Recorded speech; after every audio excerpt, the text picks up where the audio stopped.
고린도전서 4장 시작할 때 보면 위에 제목이 있습니다.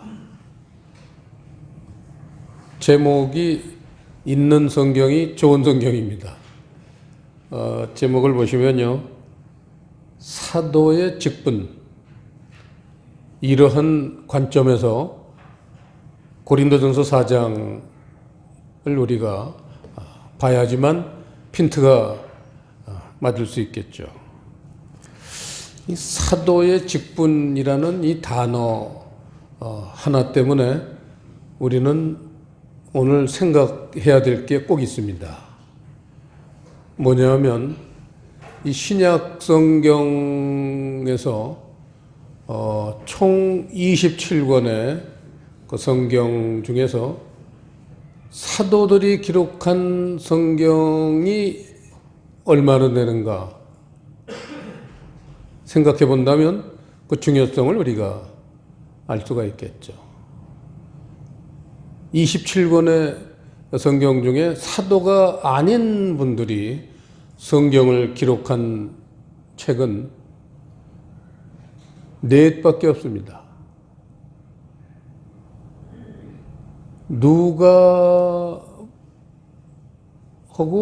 누가복음하고 사도행전을 쓴 누가는 사도는 아니에요. 평생을 사도 바울이 움직이는 곳마다 잠시도 떨어져 있지 않고 평생을 사도 바울과 함께했던 의사 누가는 사도는 아닙니다. 또 사복음서의 마가는 항상 그 사도 바울의 선교팀의 일원으로서 선교를 늘 같이 했고, 바울이 사역을 할 때 늘 마가와 같이 있었어요. 그만큼 이제 바울과 같이 있었던 사람 둘, 그분들이 이제 누가하고 마가. 그 다음에 신약 성경 저 뒤쪽에 가면은 야고보서하고 유다서. 그 야고보와 유다는 둘 다 예수님의 동생들이에요. 그렇게 4분이 사도가 아닙니다. 그 4분 빼놓고 나머지 모든 성경은 사도들이 기록을 했어요. 그러면 사도의 직분이라는 그러한 이 제목을 볼 때 우리가 뭐를 생각해야 되겠는가?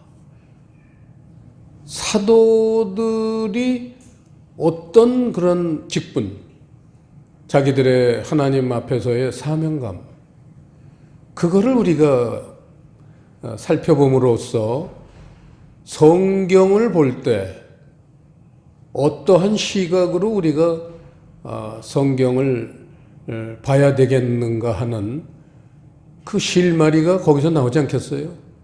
사도들이 사도의 직분을 얘기하는데 이 성경을 기록하는 것보다 더 중요한 직분이 있겠어요? 그리고 그 기록한 성경을 나가서 사람들에게 알려주고 가르쳐주고 전하는 역할, 그게 사도의 엄청난 2가지의 사역일 텐데, 그럴진데 사도의 직분을 통해서 우리는 이분들이 써놓은 그러한 기록을 보면서 성경을 볼 때 우리가 어떤 마음가짐으로 성경을 봐야겠구나 하는 그런 어떤 힌트, 실마리를 분명히 얻을 수 있겠죠. 왜냐하면 사도들의 기록이고 사도들의 직분 얘기이기 때문에. 그래서 오늘은 이 고린도전서 4장을 통해서는 사도들의 직분이라고 제목은 붙였지만 사실은 성경을 볼 때 어떠한 시각으로 우리가 성경을 볼 것인가, 그 비결을 알아내는 게 이 하나님이 사도들을 통해서 성경을 기록해 놓은 이유일 것입니다. 자, 1절을 보시면요,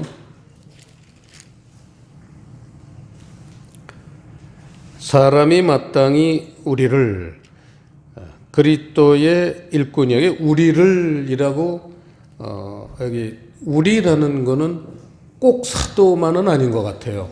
바울이 사람이 마땅히 우리를 그리스도의 일꾼이요 하나님의 비밀을 맡은 자로 여길지어다 이렇게 말할 때 우리를이라는 거는 사도 바울 본인은 물론 포함하거니와 같이 그 중요한 사도 바울의 그 일을 행할 때 함께 팀으로 사역하는 그 팀원들. 그래서 이제 아까 얘기한 마가라든지 누가가 이를테면은 포함된 우리라고 볼 수가 있겠습니다. 그래서 하지만 이제 가장 중요한 핵심은 사도에 대한 얘기니까 우리를에는 이제 사도 바울이 포함되어 있다는 거. 사도 바울을 하나님이 쓰실 때 그리스도의 일꾼이다 그렇게 표현을 했고요. 사람의 종이 아니라는 거죠. 그리스도의 일꾼이고 그 다음에 하나님의 비밀을 맡은 자로 여길지어다. 여기에서 우리가 성경을 볼 때 아주 중요한 어떤 해결책이 하나가 소개됐습니다. 성경을 볼 때는 그 성경 말씀은 하나님의 비밀이 들어있는 책이다. 이걸 할 수 있죠. 하나님의 비밀, 이러한 중요한 단서를 제공하고 있습니다. 그래서 이 하나님의 비밀, 요거를 좀 더 이제 풀어준 게 5절에 나옵니다. 5절 보면, 그러므로 때가 이르기 전, 곧 주께서 오시기까지 아무것도 판단치 말라. 자, 그 문장, 5절의 문장이 두 개인데, 첫 번째 문장에서 때가 이르기 전까지는, 즉 주께서 오시기까지는 아무것도 판단치 말라. 여러분, 성경을 우리가 볼 때 주께서 오시기까지라는 의미를 한번 지금 묵상해 보세요. 이게 무슨 얘기예요? 재림 때 주님이 오신다는 얘기예요? 이제 그 얘기 아니에요. 주께서 오시기까지 아무것도 판단치 말라.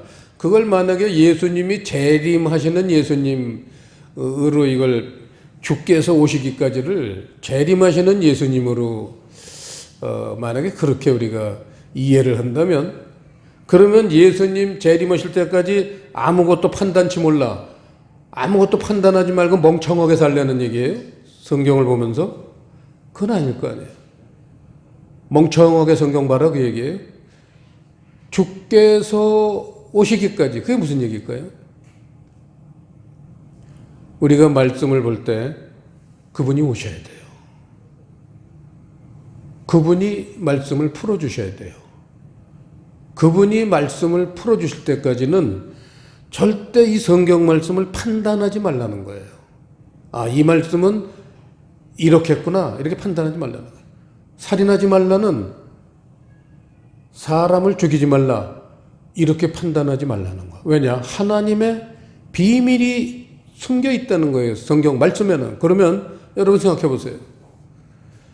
살인하지 말라를 사람을 죽이지 말라로 만약에 해석한다면 거기에 하나님의 비밀이 뭐예요? 사람을 죽이지 말라는 그 말씀 속에 무슨 하나님의 비밀이 있겠어요? 그렇잖아요. 살인하지 말라라는 그 문장 속에는 비밀이 숨겨 있지만 그걸 내 마음대로 판단을 해서 아, 이거는 사람을 죽이지 말라는 말인가 보다. 이렇게 판단을 하면요, 거기 하나님의 비밀이 뭐가 있어요? 그리고 성경을 하나님이 만드신 게 아니라 내가 만드는 거 아니에요, 그건. 그걸 소위 내가 복음이 되는 거예요. 그런 식으로 성경 말씀들을, 그 말씀 속에 있는 하나님 세계의 비밀들을 캐내는 게, 그게 우리가 성경을 보는 시각이다. 아주 굉장히 중요한 오늘 그 어떤 성경을 보는 단초를 제공하는 겁니다. 그러니까 내가 이때까지 내 판단으로 성경을 이해했던 것, 이거는 싹 버려야 돼요. 싹 버려야 돼요. 그게 버리기가 쉽지 않겠죠. 그래도 버려야 돼요. 왜냐? 내가 그런 성경관을, 내 이성을 가지고 성경관을 갖고 있고 성경을 보는 그런 자세로 성경을 보면요, 하나님 비밀이 나한테 공개가 안 돼요. 하나님의 세계가 나한테 전달이 안 돼요. 그러니까 내가 교회를 다니면서 믿는다고 하면서 성경을 보지만 정작 하나님이 나에게 뭘 요구하시나 가장 중요한 그런 부분은 그냥 사라져 버리는 거예요. 그래서 오늘날 교회 다니는 사람들 중에 자칫하면은 성경을 내 생각, 내 이성대로 해석을 해서 그거를 바탕으로 신앙생활을 하니까 그 사람에게는 하나님의 세계가 열리질 않아요. 그게 오늘 그 5절에 보면 이제 그가 어두움에 감추인 것들을 드러내고 이거잖아요. 그래서 그렇게 그 성경 말씀을 자기식으로 그렇게 해석을 하면은 그게 바로 어두움에 갇혀 있다. 왜냐하면 하나님 세계가 이를테면 밝은 세계 특징이 밝은 세계를 할 것 같으면 이 세상은 아무리 네온 사인 무슨 형광등을 빌딩마다 그냥 아래층부터 꼭대기층까지 빌딩을 다 불을 켜놨다 하더라도 그거는 어두운 세상이에요. 이 세상은 절대 밝은 세상이 아니에요. 어두운 세상이에요. 그걸 벗어날 길이 없다. 그런데 그가 어두움에 감춰있는 것들을 드러내고 마음의 뜻을 나타내시리니 이거죠. 마음의 뜻을 나타내시리. 하늘의 비밀을, 하나님의 비밀을 이제 다른 용어로 사용하기 시작한 게 하늘의 비밀은 뭐냐? 그 하나님의 마음의 뜻을 나타내시는 거다. 이렇게 성경이 지금 기록하고 있습니다. 마음의 뜻을 나타내신다. 그러면은 그 하나님의 마음이라는 것은 하나님은 영이시니 영의 세계에 계신 분입니다. 하나님이 말씀하실 때는요, 세상 얘기를 하는 게 아니라는 얘기예요. 영의 세계 얘기를 하시는 거예요. 살인하지 말라. 그건 이 세상에서의 관점이에요. 하나님은 이 세상에 있는 현상을 설명하시기 위해서 성경을 기록한 게 아니에요. 세상의 관점은 세상에 있는 법이 있습니다. 헌법이 있고 법률이 있고 시행령이 있고 규칙이 있고 규정이 있고 그래요. 거기 다 있어요. 왜 사람이 살인하지 말고 사회생활을 해야 되느냐? 이런 시민의 요건은요, 성경 안 봐도 다 있어요.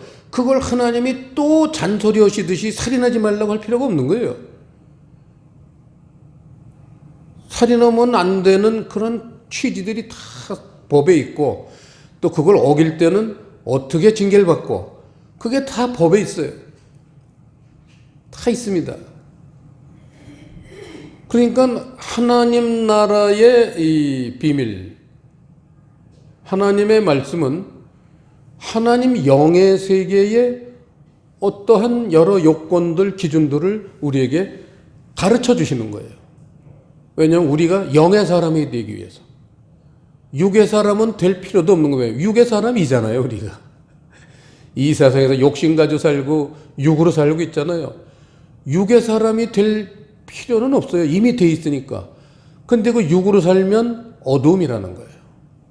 그래서 하나님은 육의 사람이 영의 사람으로 바뀌어야 되는데 그 영의 사람으로 바뀌는 모든 그러한 가르침을 영의 말씀이다. 그거를 하나님 마음의 뜻이다. 하나님의 비밀이다. 이렇게 지금 사도의 직분, 주제를 통해서 우리에게 말씀하시고 계십니다. 이 얼마나 우리가 그동안 신앙생활을 아무리 교회에서 오래 했더라도 성경을 보는 성경관이 180도 하나님하고 교회에서 가르치는 성경관하고는 다르다는 걸 우리가 알아야 돼요. 교회가 가르치는 게 그럼 틀렸느냐? 틀린 건 아니에요. 초등학교 교실에 들어가면요, 덧셈, 뺄셈, 맨날 이런 것만 가르쳐요. 덧셈, 뺄셈. 틀린 거냐? 틀리진 않았죠. 근데 이제 나이가 장성해서 어른이 됐는데도 덧셈, 뺄셈만 가르치면 그건 틀린 거다 이거예요. 성경을 보는데 그걸 문자적으로, 육신적으로 기록된 대로 성경을 본다. 그거는 초신자 때는 당연히 그렇게 봐야지. 거기서 국민학생들한테 뭘 가르치겠습니까? 그랬는데 이 교회가 다닌 지 이제 연수가 쌓이고 직분도 받고 그랬는데도 그런 초신자 자세로 문자적인 하나님 말씀은 문자적으로만 본다. 그러면은 그거는 그 사람은 정상적인 발육을 못하고 있는 거죠. 20살 돼서도 덧셈 뺄셈이나 계속 꼽고 있다면요, 그거는 뭔가 좀 미숙하잖아요. 하나님 나라에서도 그건 미숙아가 돼요. 예를 하나 더 들까요? 마태복음 9장 한번 보세요. 마태복음 9장 13절, 신약성의 13페이지 13절 다 같이 읽겠습니다. 시작. 너희는 가서 내가 긍휼을 원하고 제사를 원치 아니하노라 하신 뜻이 무엇인지 배우라. 내가 의인을 부르러 온 것이 아니요 죄인을 부르러 왔노라 하시니라.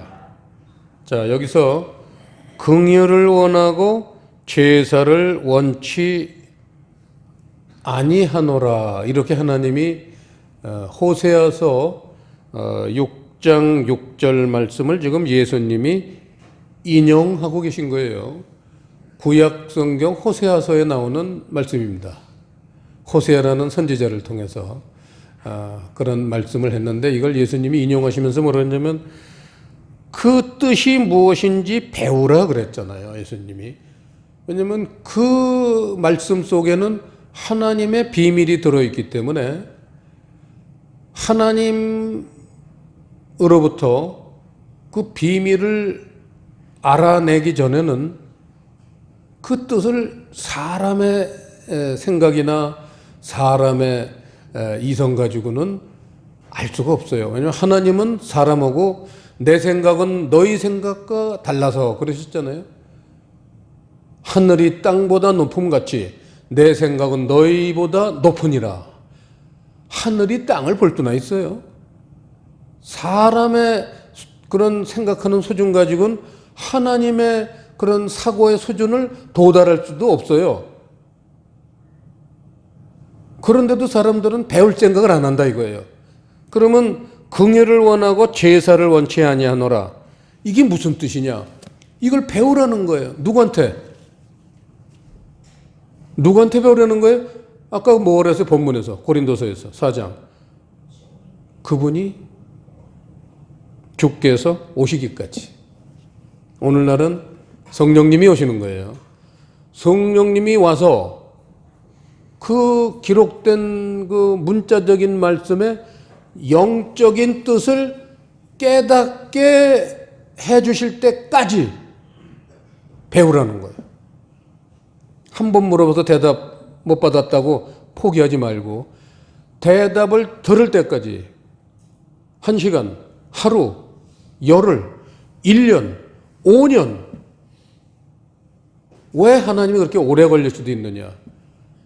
여러분, 교회 다니면서 아주 유명한 그 격언이 하나 있는데, 저는 평신도 때 그것 때문에 정말 고난을 겪을 때도 위로를 많이 받았던 문구가 있습니다. 유명한 문구죠. 하나님의 맷돌은 천천히 돈다, 이겁니다. 그냥 죽을 일이 생기면 그냥 아주 당장 죽을 것 같아요. 그냥 뭐 하나님 이거 해결해 주신 난리를 치는데 하나님의 맷돌은 천천히 돕니다. 어려운 일 만난 김에 네가 버릴 거 버려야 되고 고칠 거 고쳐야 되고 못 받아들인 거 받아들여야 되고 하나님은 주판을 두들기시는 거예요. 그 사건 하나 가지고 금방 해결해주면 무슨 재미가 있어요. 그냥 무슨 일이 생겼는데 무슨 일 해결해줬다. 또 이런 일 생겼는데 이런 일 해결해줬다. 그게 뭐예요? 그럼 내 안에서는 아무 성장도 없잖아요. 성숙해지는 게 없잖아요. 그렇다고 등 따쓰고 배부를 때 하나님 뭐 가르치려고 그래봐야 저쪽 가 계세요. 나 지금 바빠요. 지금 신나게 고스톱 치는데 거기서 하나님이 뭐라고 말씀하시면 그거 듣긴 하겠어. 사람. 나 지금 광 팔아야 돼. 바빠요. 이럴 거 아니에요. 힘들 때, 어려울 때, 내 힘으로는 어떤 일을 해결할 수 없을 때, 이럴 때가 하나님은 그 사람을 가르칠 수 있는, 교육시킬 수 있는 아주 절대적인 기회입니다. 하나님이 그걸 놓치시겠어요? 절대 안 놓쳤어요. 절대 안 놓쳤어요. 우리 사람들도 그렇잖아요. 부모님들이 애들, 자녀 키우면서 그러잖아요. 그냥 덥석 돈 주지 않잖아요. 잘못을 저질렀어요. 그래도 해결을 하면서 교훈적인 말을 하시잖아요. 거 봐라. 네가 그렇게 네 생각 뭐라고 사니까 네가 이런 일을 겪잖니. 앞으로는 남도 생각해라. 그러고는 이제 해결할 수 있는 어떤 것도 지원하시고 그래요. 마찬가지. 하나님도 마찬가지예요. 자, 그러면 이 문구를 봐요. 긍휼과 제사 얘기인데 지금 그 문장 자체가 말이 안 되죠. 보세요. 내가 긍휼을 원하고 제사를 원치 않는다. 여러분, 하나님이 제사라는 건 오늘 이제 우리 현대 신약으로 나오면 예배잖아요. 내가 예배를 원치 않는다. 그 말이 되겠어요? 하나님이 예배를 원치 않는다면 지금 주일날 교회에 왜들 나옵니까? 마태복음 9장에 예배를 원치 않는다고 하셨다. 이제 교회 다닐 필요 없다. 이래야 될 거 아니에요. 근데 왜 교회는 왜 다녀요? 예배 드릴 필요가 없다는데 왜 다녀요? 그러니까 배우라는 거예요. 이게 무슨 뜻이냐? 긍휼을 원하고 예배를 원치 않는다. 여러분들은 이걸 어떻게 생각하세요? 이 문장에서 하나님이 정말 우리에게 가르치시는 교훈은 뭐라고 생각하세요?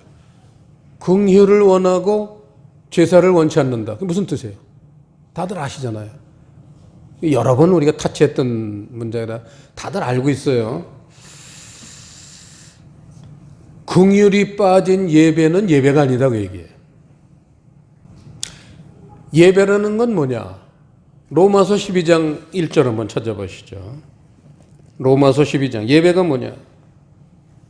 로마서 12장 1절 예배에 대한 가장 정확한 낱말의 뜻을 천국 낱말의 뜻을 기록해 놓은 것이 로마서 12장 1절 아주 딱 똑소리 나는 문장입니다. 로마서 12장 1절 다 같이 시작.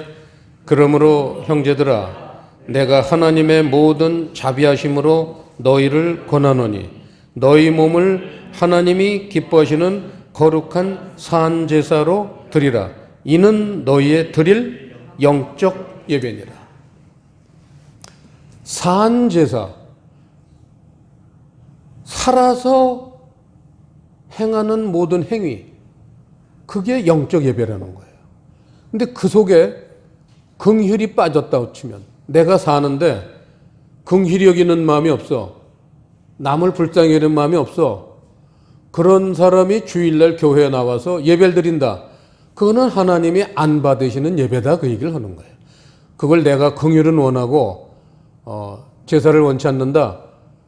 긍휼이 있는 삶을 원하는 거지.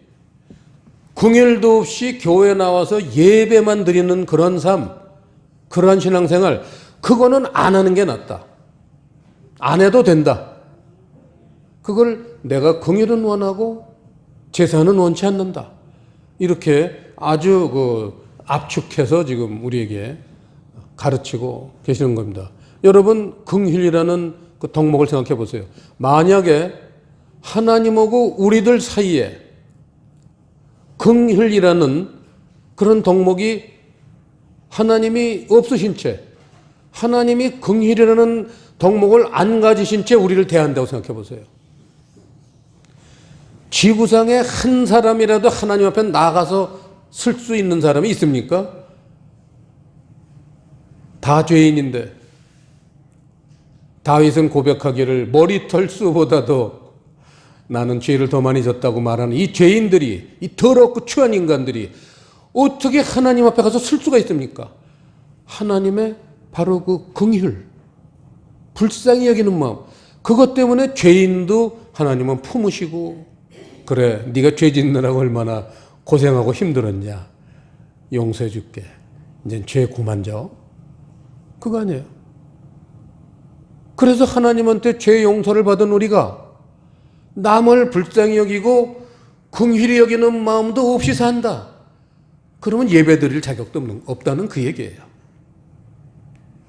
이와 같이 하나님 말씀 속엔 하나님의 저 속마음이 들어있다는 거예요. 아까 그랬잖아요. 마음의 뜻을 이라고 그랬잖아요. 본문으로 돌아가면 성경 말씀이라는 거는 하나님이 마음의 뜻을 나타내신다 그랬잖아요. 하나님의 속마음을 우리에게, 속마음이 영이라는 거예요. 그래서 이제 영적인 그러한 하나님의 뜻이 성경 속에 꼭 같이 들어 있습니다. 기록된 말씀 속에는. 근데 우리가 얼마나 교회 역사가 우리는 짧아요. 대한민국의 교회 역사가 언더우드 박사가 제물포에 그때 결혼을 안 하고 총각으로 제물포에서 내렸어요. 항구에서. 그 제물포 항구 내릴 때가 1890년대니까 120여 년밖에, 130년도 아직 안 됐어요. 120여 년밖에 안 됐어요. 이거 신흥 종교 중에 신흥 종교. 여러분 알다시피 불교는 몇천 년 됐잖아요. 다른 종교들은 전부 정말 왕고참들이에요. 기독교만 120년, 갓난애기야. 그러니까 우리가 교회 수가 많다, 무슨 교인들이 많다 하지만 베이비들이에요.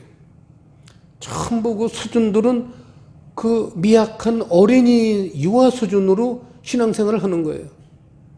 미국 사람들은 200년 됐지만, 나라를 세운 지 200년 됐지만 그 사람들은 그 영국에서 신앙생활을 해오던 세대예요. 그분들이 더 자유스럽게 신앙생활을 하기 위해서 배를 타고 신대륙에 건너가서 나라를 세우고, 그리고 마음 놓고 신앙생활을 하는 그런 나라이기 때문에 나라를 세운 지는 한 200년밖에 안 된 것 같지만 그분들의 신앙 연료는 몇 천 년 된 거예요. 그래서 우리는 미국 분들을 우습게 보면 안 돼요. 그 미국의 그 대통령이 취임할 때 보면 성경에 손을 얹고 선서를 하잖아요.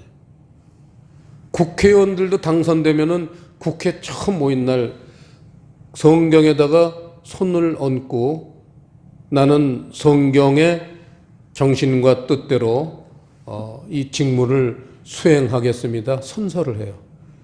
그러니까 그렇게 쉽게 못된 짓이나 거짓말이나 못하게 돼 있어요. 미국은. 그래도 안 하진 않지만 그래도 정직하게 살려고 노력을 하고 바르게 살려고 하니까 미국이 온 세계에 그렇게 본이 되는 나라고, 소위 우리가 경찰 국가라고, 그렇게 남의 나라 어려움까지도 늘 떠맡아서 해주고 돈 들이고 가서 죽고 막 그렇잖아요. 그 훌륭한 나라가 그 바탕이 그런 몇천 년 된 신앙의 그 말씀 속에 있는 깊은 하나님의 마음, 이거를 이해하고 신앙생활을 하니까 온 세계가 어려우면 미국이 다, 미국 교회들이 앞장서서 퍼다 주고 그러잖아요. 우리나라도 옛날에 전 어렸을 때 우리 오늘 이제 권사님도 아시겠지만 미국의 도움 없었으면 그야말로 굶어 죽었을 것 같아요. 제가 어렵게 1954년 그 휴전 협정한 다음 해에 국민학교를 들어갔습니다. 초등학교를 들어갔어요. 그 전쟁 끝나고 뭐가 집에도 없고 뭐 산에도 없고 들에도 없고 논에도 없어요. 밭에도 없고 도시락 싸가 싸우는 사람이 없는 거예요. 그냥 와서 그냥 굶고 집에 가면 또 그냥 굶고 잘 때 그냥 굶고 자는 거예요. 아침에 일어나면 뭐 있어요? 또 굶고 하루를 시작하는 거예요. 그렇게 살다가 굶은 게 지나치면 죽는 거예요. 굶어 죽는 거예요. 그래서 많은 사람이 굶어 죽어 자빠졌어요. 그럴 때 미국이 보내줬잖아요. 두 나라도 아니에요. 미국이 우리나라에 먹을 거, 입을 거 보내줬잖아요. 그래가지고 학교 가면은 밥은 굶고 학교 왔지만 학교 오면 이제 무슨 냄새가 나요. 뭐 먹을 냄새가 나요. 점심시간 되면 요만한 양재기에 우유를 찐 거예요. 우유에다 물을 부어가지고 이렇게 찌면은 이렇게 돼요. 그 양재기만 싹 빼면은 양재기 모양의 우유 하나가 나와요. 그거 하나씩 나눠주는 거예요. 그러면 아침도 안 먹었지. 저녁에도 집에 가야 밥도 못 먹을 텐데 요걸로 한 끼를 먹는 거예요. 미국 사람들이 우리를 살렸어요. 옷이 어디 있어요? 옛날에는 여러분 알다시피 제가 어렸을 때요. 제가 대학교 들어갔을 해, 대학교 들어간 해 영하 23도예요. 그래도 대학교 붙은 그냥 기분으로 신이 나니까 장갑도 안 끼고 뭐 내복에 있어요. 그냥 옷 하나 입고는 그 길을 싸다니고 요새 같으면 얼어 죽었을 것 같아요. 영하 23도 침을 탁 뱉으면 이렇게 떨어지면서 그게 고체로 바뀌었어요.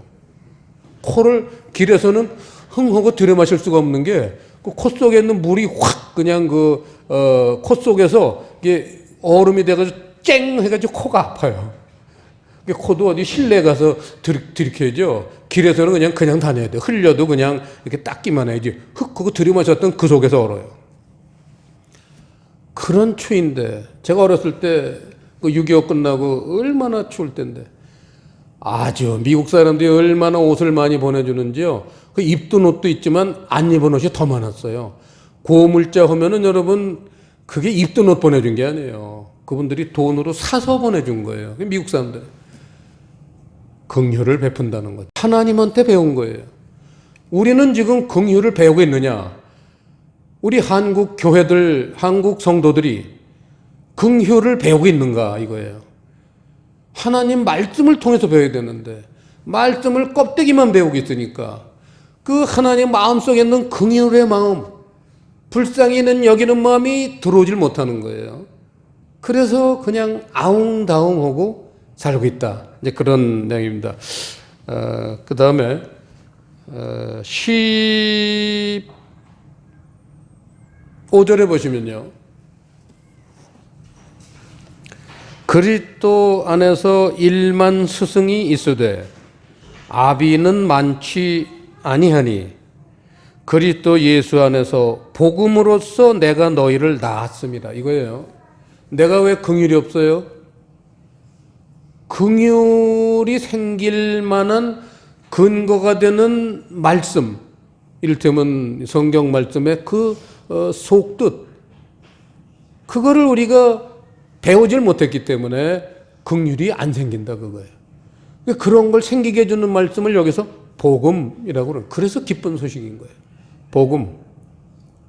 여러분 알다시피 복음이라는 거는 골로새서 1장 5절에 보시면 복음 곧 진리의 말씀이다 해서 이 하나님 속마음에 있는 그런 뜻들 그거를 진리라고 하는 거예요. 진리. 그래서 이 진리의 말씀 복음이 그 복음으로 우리를 낳을 때 사도 바울은 그 복음이라는 말씀을 가지고 우리를 낳는다는 거예요. 낳는 게 뭐예요? 영적인 새로운 모습. 내가 이제 가진 마음속에 긍휼, 뭐 그런 하나님의 마음들 그런 게 없이 살았어요. 근데 이제는 그러한 존재로 변화를 가져오려면 그런 말씀이 있어야 돼요. 말씀이 모든 걸 바꾸니까. 그래서 복음이라는 그 하나님 속마음의 말씀이 나에게 이제 다가와서 깨달아질 때 그 말씀을 통해서 내 마음속에서 없었던 긍휼이라든지 불쌍히 여기는 마음이라든지 남에게 양보를 한다든지 이해를 한다든지 희생을 한다든지 모든 걸 내줘서 사랑을 할 수 있는 존재가 된다든지 이러한 존재로 새로운 존재가 되는, 낳는다는 거는요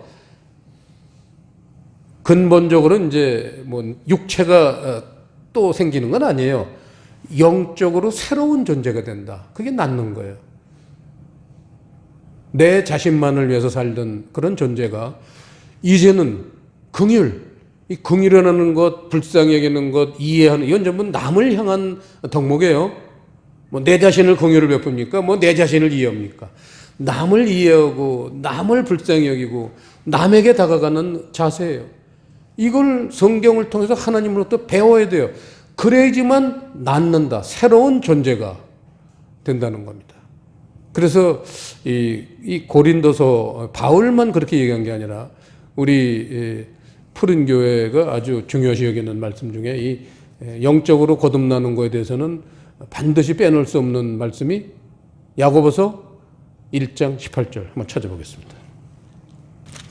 그래서 이 야고보는 사도는 아니지만 사도 반열에 오른 분들, 아까 누가 또 마가 또 야고보, 요 바로 뒤에는 유다, 이런 야고보의 동생이죠. 유다는 예수님의 막내 동생인데 이런 분들은요 다 사도예요. 사실은 이 다음에 우리가 천국 가서 만날 땐 사도 반열에 계신 걸 우리가 볼 수 있을 거예요. 다 사도예요.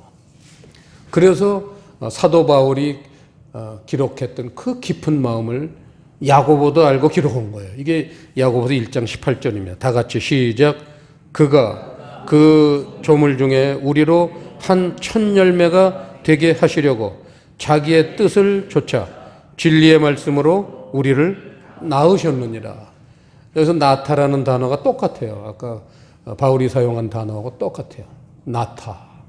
그래서 진리의 말씀으로 나오면은 결과는 뭐냐? 야고보서에서는 그것까지 더 설명을 해줬어요. 첫 열매가 되게 한다. 그게 무슨 얘기예요? 내 속에 없던 어떤 새로운 첫 열매들이 생겨. 그게 긍휼의 열매가 생긴다고요. 진리의 말씀을 통해서만 남을 불쌍히 여기는 마음이 생기지. 뭐 예를 들어 어떤 다른 종교에서도 불교에서도 측은지심, 그 남을 불쌍히 여기는 거예요. 아주 불교의 근본이에요. 진짜로 남을 불쌍히 여깁니까? 그렇진 않잖아요. 그러면 하나님 말씀이 틀렸게요. 정말 하나님의 속마음이 나한테 올 때 그 불쌍히 여기는 마음이 생기지, 불교에서도 불쌍히 여기는 마음이 생긴다면은 그러면 무슨 유일한 종교라고 할 수가 없잖아요. 그럼 그 사람들은 건 가짜냐? 그렇진 않아요. 진실하게 노력을 하죠. 결정적일 때 가보세요. 결정적일 때. 나를 위하겠어요? 남을 위하겠어요? 결정적일 때. 결정적일 때 그 사람의 본심이 드러납니다. 내 목숨 안 아꼰 사람이 누가 있겠어요? 그 수많은 그리스도인들이 그 십자가에서 그리스도를 위해서 죽고 또 불에 타 죽고 뭐 여러 가지 나쁜 방법으로 뭐 사자한테 물려 죽고 뭐 톱으로 뭐 그 히브리서에 나오죠. 수많은 그냥 방법으로 그렇게 그리스도를 위해서 죽을 때 그분들 마음은 편안했다는 거예요. 그게 와 있으니까. 하나님의 그러한 덕목들이 내 안에 가득 들어 있고는 살았기 때문에 세상 살면서 육신적으로 어떤 고통이 당할 때도 고통이 없는 거예요. 왜냐? 내 생각, 내 정신, 내 마음이 다 이웃을 향해서 가 있는데 내 자신, 내 몸에 끼려고 하는 마음은 요만큼도 없기 때문에 하나님이 그러한 자세를 높이 보시고, 그래, 네가 고통받을 땐 네가 남을 위해서 고통을 많이 받았고 살았기 때문에 정작 네가 정말 고통을 받을 땐 내가 그 고통을 제해 주마 해서 하나님이 그 아픔을 많이 없애줄 겁니다. 그래서 스데반도 사람들한테 돌에 맞아 죽을 때 얼굴은 천사처럼 밝게 웃으면서 돌멩이를 맞으면서 죽어간 거예요. 안 아팠겠어요? 아픔을 잊게 해주실 수 있는 거예요. 하나님은 하실 수 있어요. 그 마찬가지로 이웃을 향해서 첫 열매, 긍휼의 열매를 내 마음에 열매를 맺었으면 그런 사람들이 하나님으로부터 영적으로 새로 태어난 사람이다. 낳느니라라는 단어를 야고보서에서 진리의 말씀으로 우리를 낳으셨다. 그래서 우리가 말씀을 이렇게 보고 이해하는 목적은 그 말씀을 깨달아서 그 깨달은 말씀이 내 안에 마음가짐, 삶의 바탕을 바꿔야 돼요. 이제는 나만을 위해서 사는, 내 가족만을 위해서 사는 그러한 이제 목표에서 이제는 좀 더 넓어져서 나하고 아무 관계가 없는 것처럼 여겨졌던 내 이웃에게 이젠 내 삶의 목표가 바뀌어야 됩니다. 하나님이 그런 사람들을 기다리고 계세요. 아주 기다리고 계십니다. 다시 본문으로 돌아가서 마지막으로 16절, 17절을 보시면요. 그러므로 내가 너희에게 권하노니 너희는 나를 본받는 자가 되라. 그래서 사도 바울이 사도를 본받아라. 사도가 그렇게 해설해 주는 말씀을 본받아라 그 얘기고 17절 보시면요. 이를 인하여 내가 주 안에서 내 사랑하고 신실한 아들 디모데를 너희에게 보내었노니 저가 너희로 하여금 그리스도 예수 안에서 나의 행사 곧 내가 각처 각 교회에서 가르치는 것을 생각나게 하리라 이거예요. 지금 디모데 교회, 제자교회, 사도 바울, 사도들의 가르침을 깨달아서 그 말씀을 지금 본받으려고 하는 교회, 그거를 여기서는 지금 디모데 교회, 이를테면 제자교회라고 그렇게 바울이 명명을 하고 있습니다. 제자 공부한다고 제자교회 아니에요. 제자교회라는 건 사도 바울의 가르침, 사도적 가르침이 있는 교회. 그게 제자교회예요. 그게 우리 푸른 교회의 어떤 아이덴티티, 정체성이 뭐냐? 그런 사도적인 가르침을 통해서 제자교회로 세움받는 것. 이게 우리 푸른 교회의 목표고 모든 교회의 목표가 되어야 돼요. 왜냐하면 사도 바울이 뭐 부활해서 지금 와서 가르칠 수는 없잖아요. 2000년 전에 돌아가셨는데. 그러니까 지금은 다 디모데 교회들이 돼야 돼요. 제자교회가 돼서 그 사도들이 2000년 전에 가르쳤던 그 말씀의 깊은 뜻을 우리가 본받아서 그걸 가지고 우리가 열매를 맺는 그런 신앙생활을 해야 된다. 이게 오늘 사도 직분과 관련해서 우리에게 주시는 교훈입니다. 기도하시겠습니다. 아버지 하나님, 2000년 전의 교훈이지만 살아 움직이는 하나님 말씀을 통해서 오늘도 우리에게 교훈하고 계신 것을 감사드립니다. 우리들은 아둔하고 부족한 게 많습니다. 저희들을 더욱 불쌍히 여기셔서 하나님의 그 말씀 속의 비밀들을 다 깨닫고 하나님이 원하시는 그런 모습의 사람들이 되어갈 수 있도록 인도하여 주시옵소서. 예수님 이름으로 기도드리옵나이다.